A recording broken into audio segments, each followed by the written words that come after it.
Salut, on se retrouve aujourd'hui pour parler d'une brève récapitulative de la leçon sur les similitudes plan direct. Nous avions la dernière fois traité deux exercices qui portaient sur ce sujet. Aujourd'hui, nous allons revenir un peu dans la leçon et essayer d'aborder d'une manière très brève et très concise toutes les notions fondamentales. Alors, sans plus tarder, nous allons dresser une liste des éléments dont nous aurons besoin pour faire ce cours. Donc, nous allons dire soit Z, Z', A, B et oméga des nombres complexes. Et K et θ seront des nombres réels, c'est-à-dire ils ne comportent pas de parties imaginaires. Donc, on va choisir aussi des points M et M' d'affixes respectifs Z et Z', et le point oméga aura pour affixe petit oméga. Donc, ce sont tous des points du plan. Et on va parler ici d'un vecteur, sûrement pour la translation. Et le coordonnée de ce vecteur sera B. Et ici, la première transformation que nous allons aborder, ce sera la translation. Et dans cette première partie, nous allons parler d'expressions complexes. En d'autres termes, c'est l'écriture complexe d'une transformation donnée. Ici, on va donner l'écriture complexe d'une translation. Donc, comme vous le voyez, donc on a ici T étant la transformation, W étant le vecteur qui nous permet de faire la transformation. Alors, B est son affixe, si je peux le dire ainsi. Alors, dire que M' est l'image de M par la translation T revient tout simplement à dire que T de M égale à M'. Et ceci est vrai si et seulement si Z' égale à Z plus B. Regardez, retenez bien ça. Si vous avez Z' égale à Z plus B, alors dans ce cas, on a une translation de vecteur d'affixe B ou bien de coordonnées B tout simplement. Alors, très rapidement, on va donner un exemple. Donc, soit une translation de vecteur V de coordonnées moins 2, 3. Et ici, la question, c'est donner l'écriture de cette translation. Alors, ce que vous devez commencer par faire, c'est donner le représentant de V comme étant un nombre complexe, c'est-à-dire le B que vous avez ici.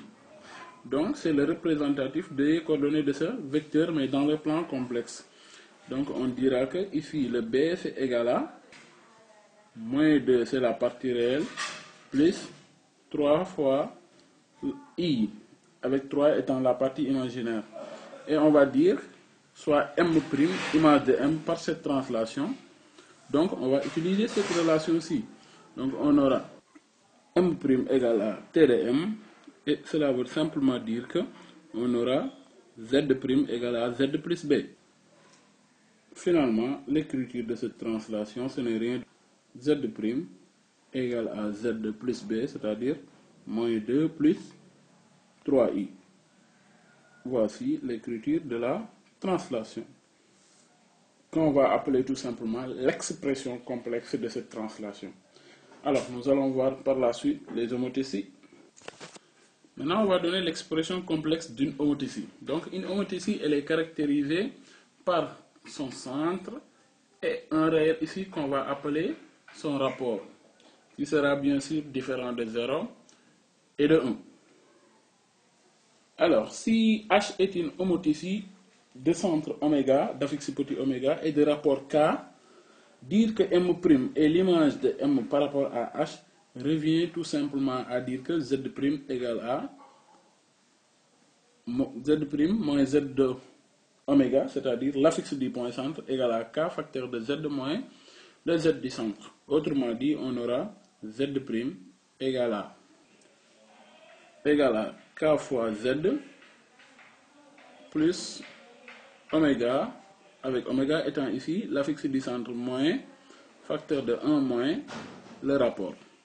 Donc vous pouvez retenir cette première formule ou bien vous pouvez retenir celle-ci tout simplement. Donc quand vous avez la transformation et les éléments qui la caractérisent, vous pouvez donner son écriture complexe. Ici l'expression complexe peut être sous cette forme première comme elle peut être sous cette deuxième forme que je viens de développer et factoriser ici. Maintenant, je vais me passer des exemples et je vais passer directement à la rotation.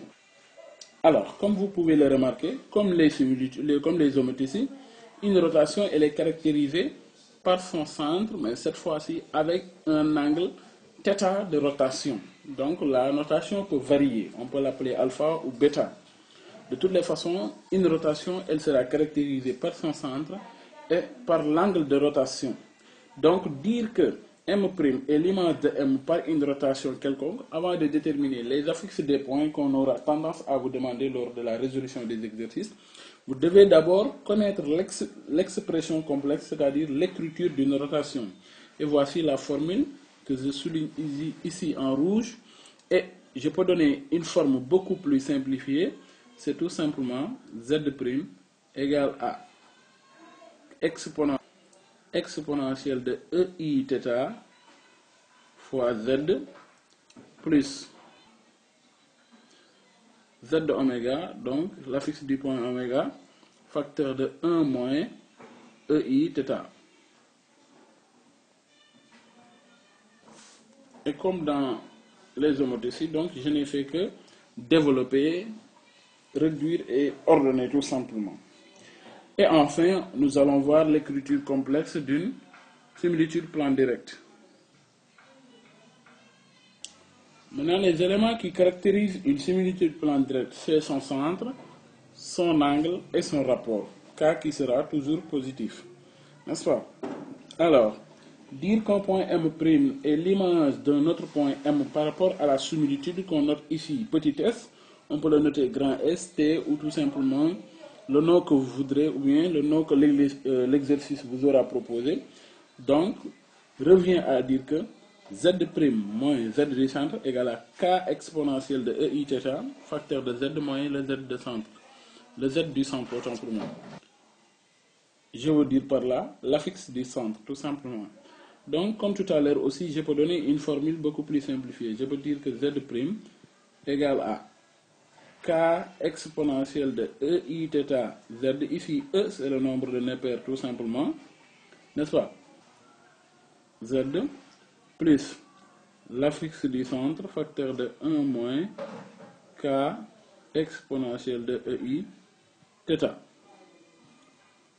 Donc, si vous avez les éléments qui caractérisent la similitude, pour donner l'écriture complexe, donc il est beaucoup plus facile d'utiliser cette dernière forme. Comme vous pouvez utiliser tout simplement aussi la première et après vous allez ordonner votre écriture. Donc, je vais m'arrêter là pour cette première vidéo et je reviendrai bientôt pour une autre.